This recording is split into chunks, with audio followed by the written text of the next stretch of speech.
We're here to inspire, inform, and connect a community of entrepreneurs. This is Business Rockstars. And my rock star today, Tiana Laurence, CMO and co-founder of Factom. Thanks for being here. Thank you. So tell me, what is Factom? Factom is a software company. We build software for governments and Fortune 500s, and then we also have a product for the banking and mortgage industry. And it's very unique. It's not just any software company. Tell me what your specialty is. Okay. So we build a type of blockchain software. It's different than what you get with Bitcoin. We're not moving money faster. We're securing data and systems. And for those who don't know blockchain software, explain it to all of us. Okay. So most people, when they think of blockchain, they think of Bitcoin. They think of, hey, like I'm going to buy something on the internet with this digital cash, right?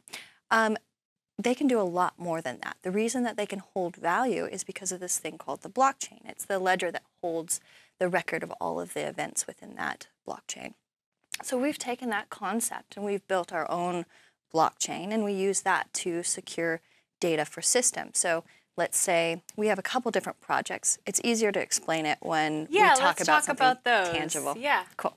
So one of our projects is with the Department of Homeland Security, and the project is around IoT devices. Now, if you guys remember from last fall, those IoT devices were taken over in sort of this IoT zombie apocalypse thing, and they went and attacked websites because they aren't very secure. And what we've done is we've taken that concept of, hey, here's an IoT device, and we've built an identity for it in a blockchain environment, so that when an IoT device pushes out data, it builds its own identity over time.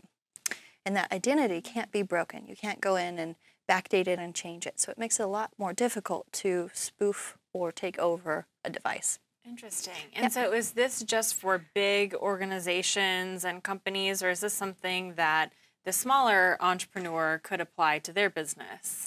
It is and it isn't. So our organization has an open source software. It's MIT licensed and Apache licensed. So anybody can build on top of our systems, and many entrepreneurs do. This kind of software, it's cutting edge and it's new. So it does take large organizations to help spearhead big conceptual things that haven't existed before. So it is and it isn't. Anybody can develop on top of it. These massive things do take funding. Got it. Okay, so what is the biggest benefit to these companies using this kind of software? So blockchain software in the general sense, not even just Factom, but in the general sense, it's sort of been this missing piece for the internet.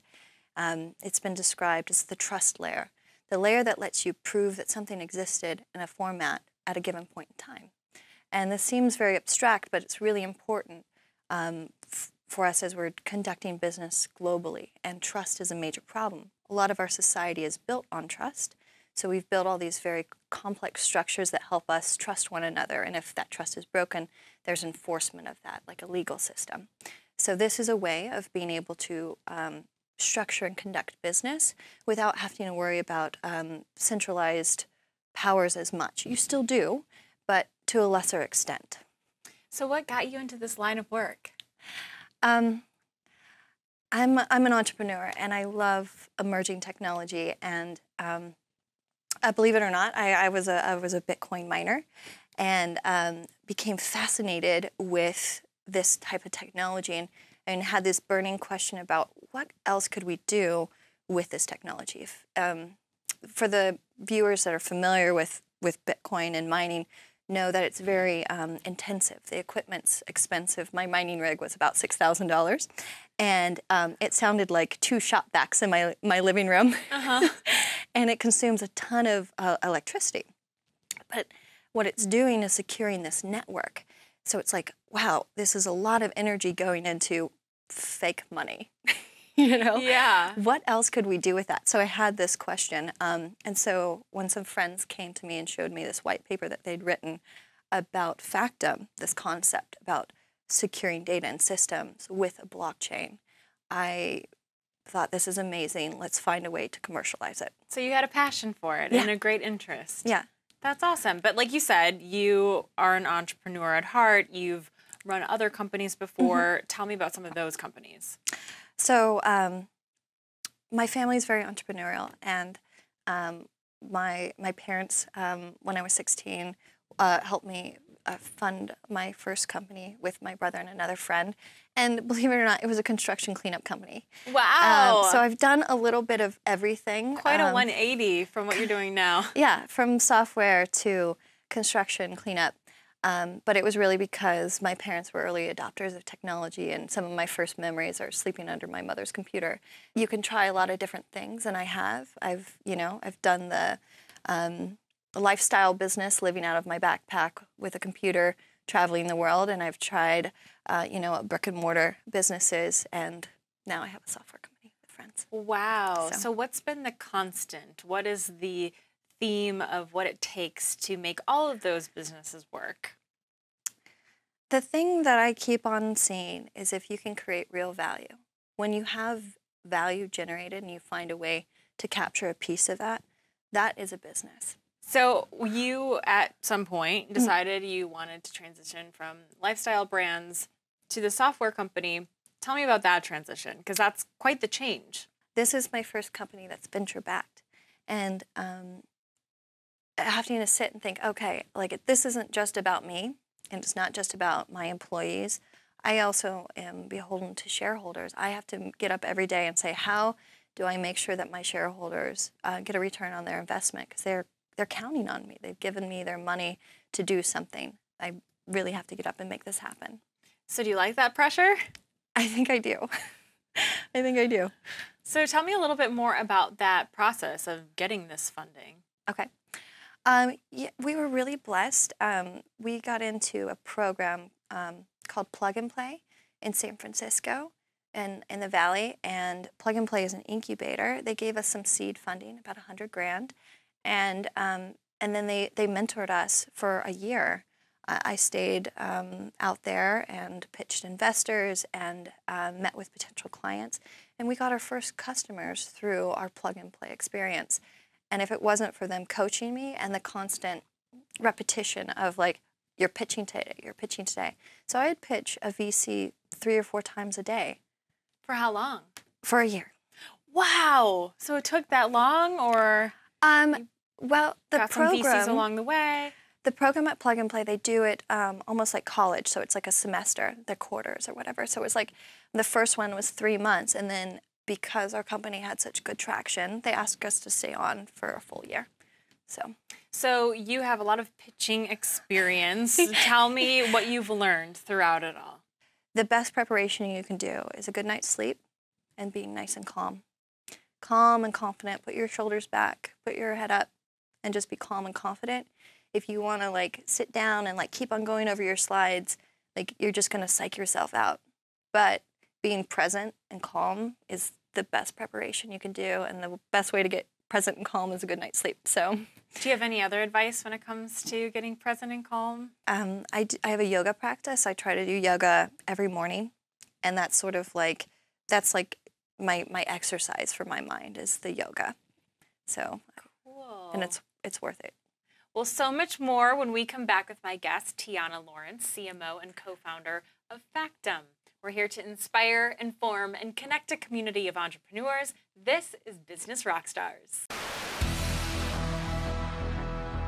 We're here to inspire, inform, and connect a community of entrepreneurs. This is Business Rockstars, and this is my rock star today, Tiana Laurence. She is the CMO and co-founder of Factom. And you just got done writing a book. Congratulations. Thank you. Tell me, what is the name and what is it about? I was really blessed. I was able to write one of the Dummies series books. It's going to be Blockchain for Dummies, and it comes out in May. Wow. So what can people find inside? Okay, so this book is really for business people and people that are just getting started in the blockchain space. So if you're trying to figure out what is a blockchain and how is it useful, this book is going to be for you. There are some practical things that I teach you how to do, like how to make entries into the system and how to deal with cryptocurrency and how to deal with some of these other kind of complex things that can get a little tricky and a little dangerous. But for the most part, it just helps you kind of think about what blockchain is and what you can do with it. What an honor that you got to write for that series. I know, yeah. Tell me a little bit about the process of writing a book. What was it like? Okay, so I am a working executive, so writing the book was nights and weekends. Wow. But I had a phenomenal team. The Dummies guys are amazing and great editors and great people to help keep me on track. So That's good. yeah, it was. So, yeah, like all entrepreneurs, you're very busy, obviously. Tell me what a typical day is like for you. Probably my biggest struggle is email because it's always a thing where you have more requests for your time than you have time in a day. So that's one of those things that I'm always like, okay, what is my end goal and what can I actually help with? And then delete the rest. Yeah, and I know you were telling me that you like to allow for a little bit of flexibility, right? So tell me what you mean by that. Back from my time at Plug and Play, I'd broken my leg. And so I'm pitching investors and I only am good for about 4 hours a day because I'm tired, right? And I know it's kind of crazy. So I kind of came up with this mantra that I'm allowed to care about 3 things. And if it wasn't one of those 3 things, then I didn't care. And so that's very cutthroat and intense, but that's what it needed. And as an entrepreneur, you have to find the 3 things that you care about and don't care about. You just, let everything else go. You're saying is it's amazing when you get focused and really put your time and energy into what matters most, how it kind of frees up your time and energy because a lot of it's not that important right now, right? Yep. The other aspect of that is like you're always trying to make decisions. It's always like critical thinking, and our critical thinking is a limited resource. Every day we're given a little bucket of critical thinking. I call them divots. And it's like, how many of these do I want to use to like examine an email to see whether or not it applies to what I want to do? And it's just like, I love that analogy. That is great. I think of it like that as a way of like, how do you keep your energy in and how do you make sure that what you're doing is important to your end goal? In general, what is your biggest piece of advice for entrepreneurs? We talked a little bit about getting those big rocks in. That concept of like, what are your main goals? What are the things that you really, really want to do? Put them on your calendar. Put them in there. Doesn't matter. Just put them in there. You'll find a path to them. And then all that chaff, all that little stuff will just fill in. All those things that get you busy and consume your day will find a way into your calendar too. But that way you don't miss those things that are really important for yourself, for your own growth, and for the growth of your company. And of course, you get help because you have employees. How many? 35. So tell me, what is your leadership style? First, you have to hire great people. You have to hire people that are confident in who they are and their skill set and can make most decisions for themselves. Otherwise, you're just a middle manager and you're going to spend your time telling people how to do what they need to do.